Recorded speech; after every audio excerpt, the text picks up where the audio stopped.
Welcome to Life Stories, where we share heartfelt journeys of transformation, love, and self-discovery. In today's story, we follow Matthew, a successful entrepreneur who finds his life turned upside down by a chance encounter with his ex-wife, Emily. At a hospital, as they navigate their painful past, they learn valuable lessons about family, forgiveness, and the power of love.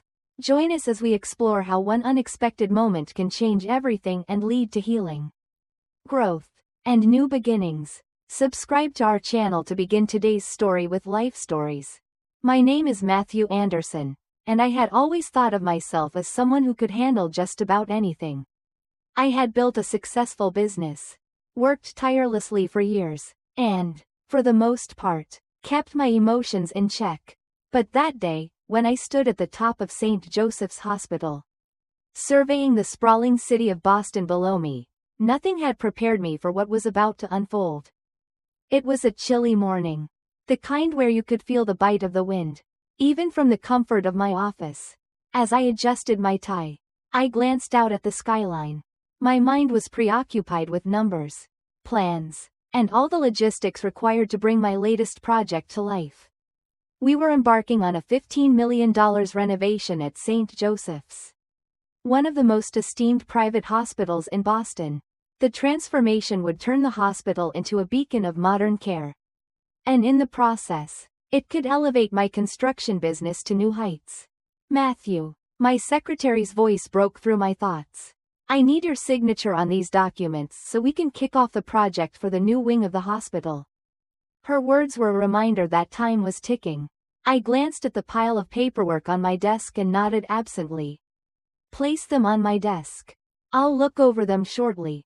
As she left, I grabbed my briefcase and stepped toward the elevator, already thinking about the upcoming meeting with the investors. I had little time to waste. By the time I arrived at St. Joseph's, I knew I would need to impress them, make sure everything was in place to secure the project. The drive there was filled with thoughts of the numbers, the design, the technology that would be integrated into the new wing. But as I cruised through the quiet streets of Boston in my BMW, my mind kept drifting back to one thing: the hospital. Emily. It had been 2 years since we had parted ways. I'd buried myself in work, avoiding the emotions that came with the end of our marriage. The pain of losing her had been overwhelming at first, but I had thought I was past it.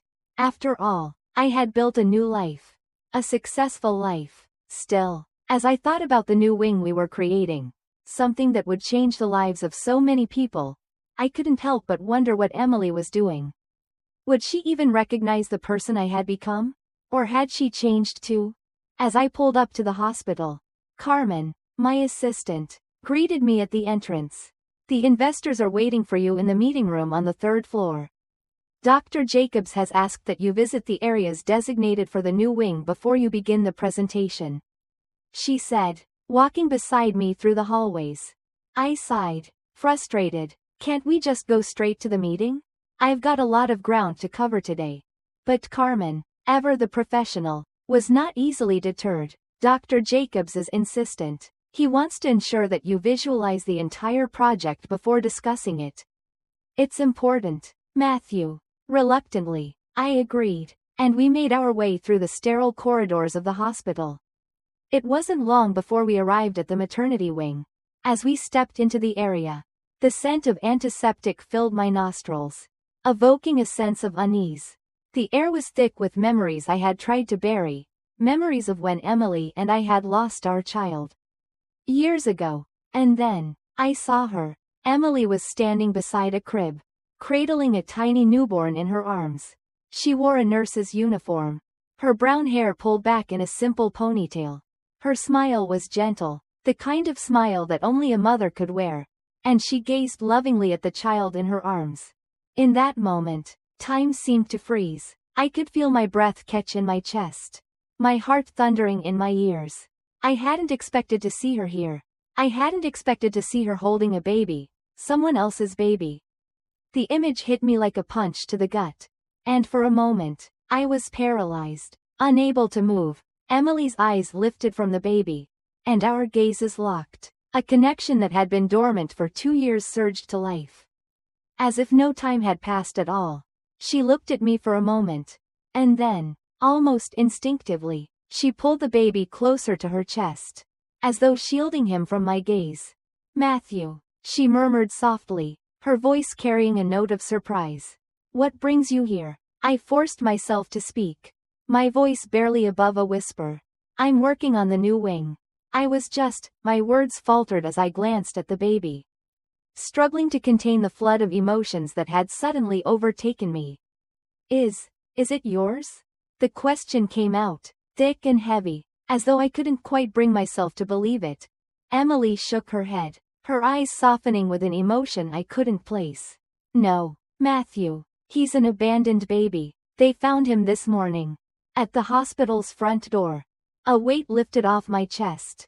But the lump in my throat remained unyielding. I hadn't known what I had been hoping for in that moment. But I felt a strange mix of relief and sorrow flood through me. The 2 years of separation seemed to vanish in that heartbeat. I had never fully understood the weight of loss until I saw Emily again.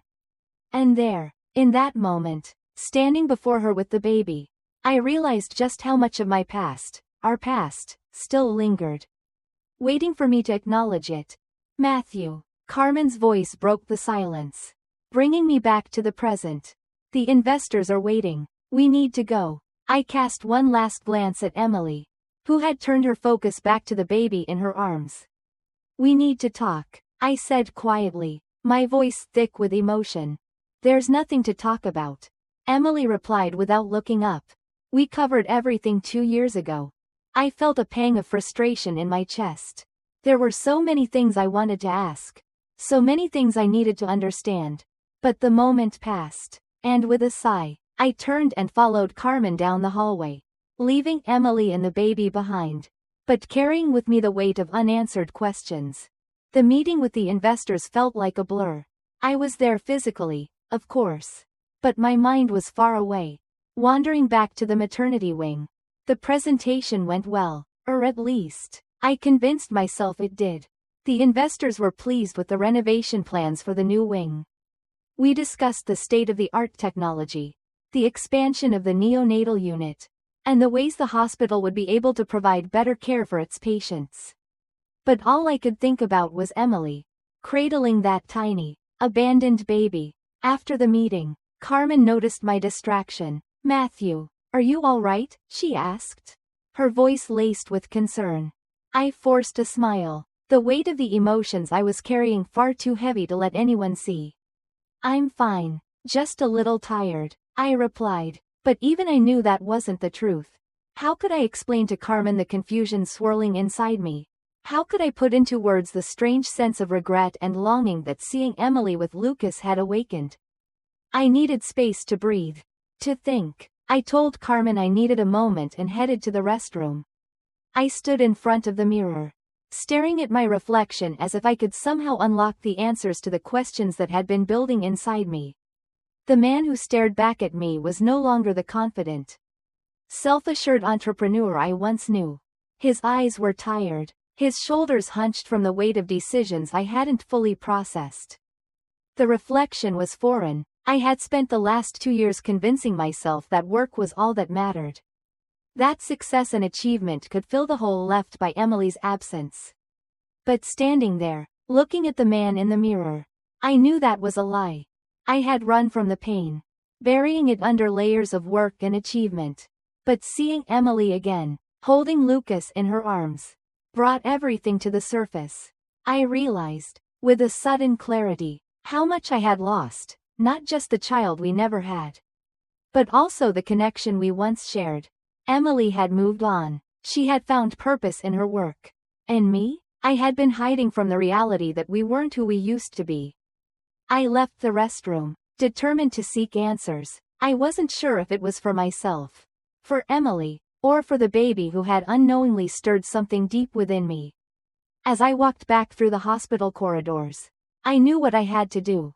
I had to speak to Emily, to understand, to reconcile the past with the present. I found her in the nurse's break room, sitting at a small table, her pen poised over a stack of paperwork. She didn't look up when I entered, her focus entirely on the documents in front of her. Emily, I said softly, taking a step toward her. Can we talk? She glanced up, her expression unreadable. For a moment, there was a flicker of something in her eyes, something that looked like hesitation, but she didn't speak. I know this is unexpected, I continued, taking a seat across from her. But I've been thinking a lot about what happened between us. About the past. Emily set her pen down, her gaze not meeting mine. What do you want to discuss? Matthew? She asked, her voice calm, but there was an edge to it. Something sharp I hadn't expected. I stopped myself, realizing how inadequate my words sounded.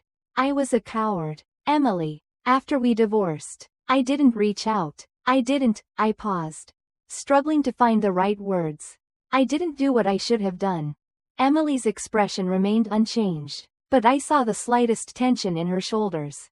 What do you want from me, Matthew? She asked, her voice barely above a whisper. I want to understand, I said, my voice thick with emotion. Seeing you today, holding that baby, it brought back so much. I realized how much I didn't handle things right. How much I hurt you. I never gave you the space to heal. I didn't even give myself a chance. Emily's gaze finally met mine. And for the first time, I saw a flicker of the woman I once knew, the woman I had loved. But it was fleeting, replaced by something more guarded.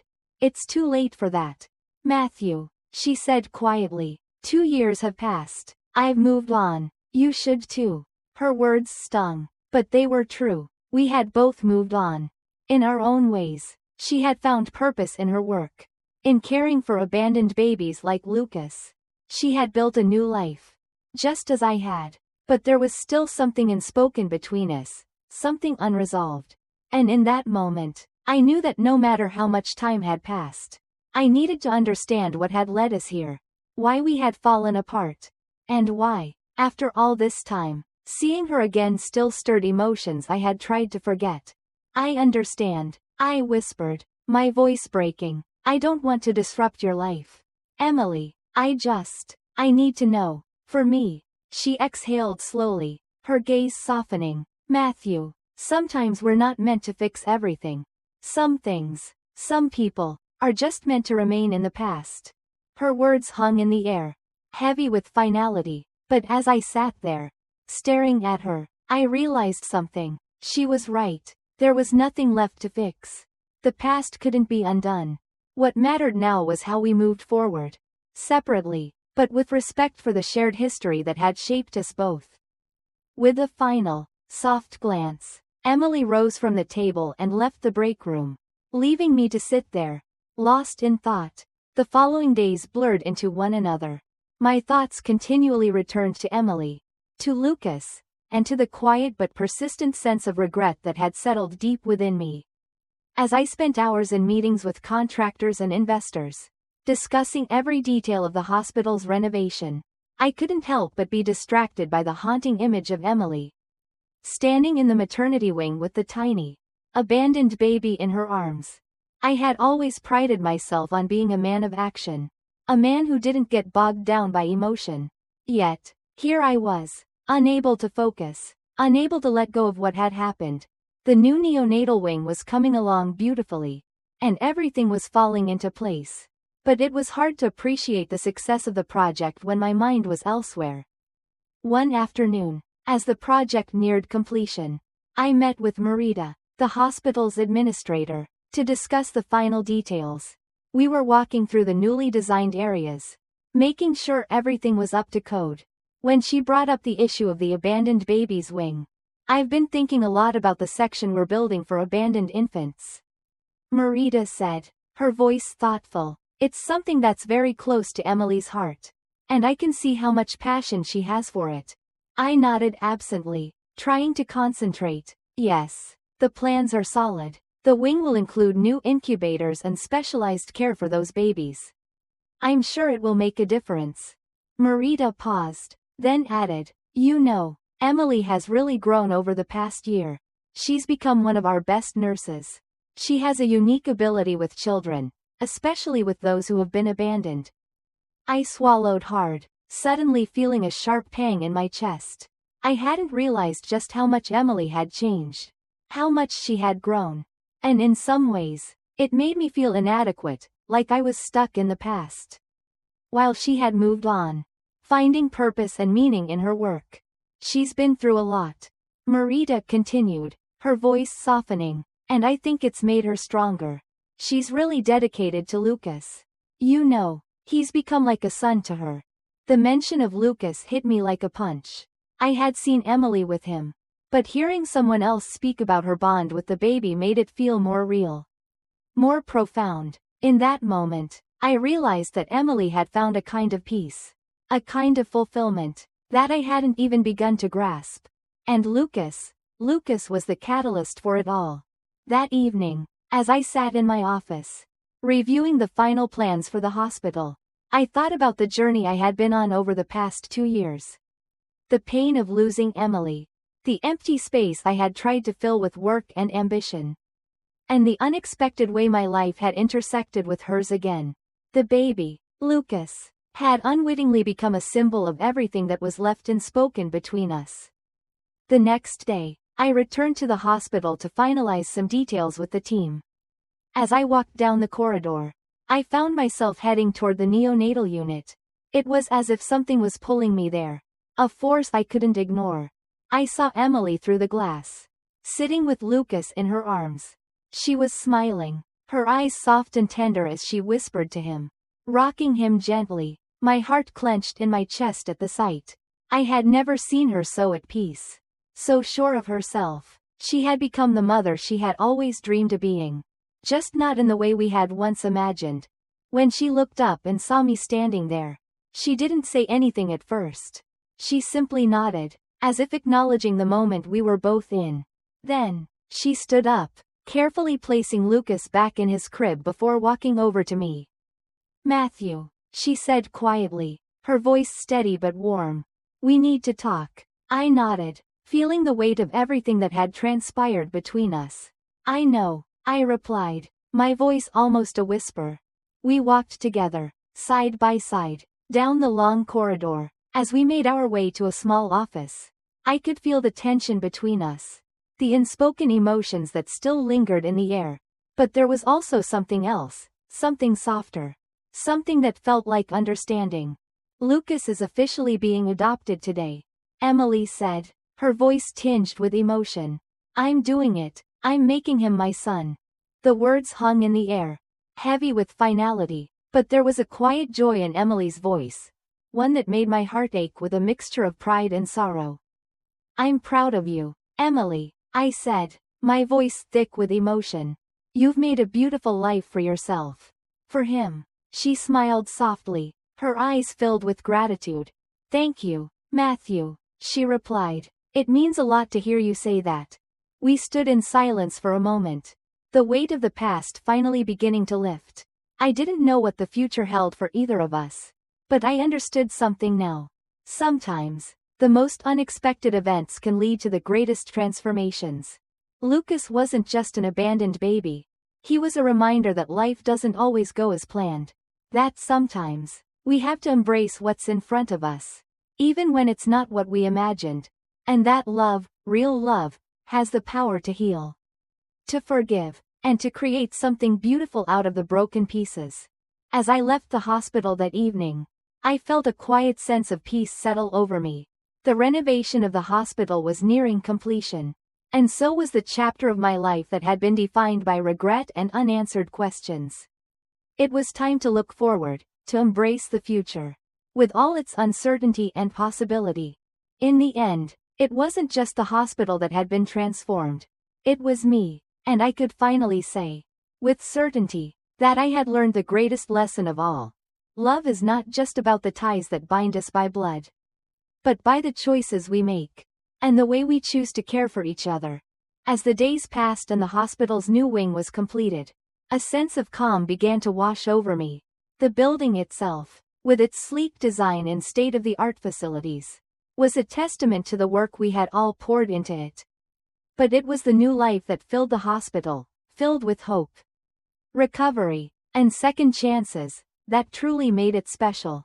I walked through the hallways, occasionally pausing to admire the care and attention that had been put into every detail. It wasn't just a hospital anymore, it was a place where stories were written, where families were born, and where people, like Lucas, found their forever homes. I found myself more at peace than I had been in years. The mistakes, the regrets, and the pain of the past seemed to fade into the background. The hospital, like the people in it, had transformed, and so had I. Emily and Lucas were thriving, and though our paths had diverged in the past, I found myself grateful for the role I played in their journey. The child that had once been abandoned now had a family, a mother who loved him fiercely and a community that cared for him. In a way, I was part of that story too, and that, in itself, gave me a sense of fulfillment I hadn't expected. As I left the hospital one evening, I received a message from Carmen. The final plans are ready for your review. Matthew, would you like to go over them? I paused, looking back at the windows of the neonatal unit, where Emily was likely caring for Lucas. I'll be there soon, I replied. Some chapters end, and others begin, but the lessons learned are what we carry with us into the future. Sometimes, love is about letting go, and sometimes, it's about discovering a new kind of connection. And for me, this was just the beginning. If you want to hear more life-changing stories, don't forget to subscribe to our channel for the latest videos from Life Stories.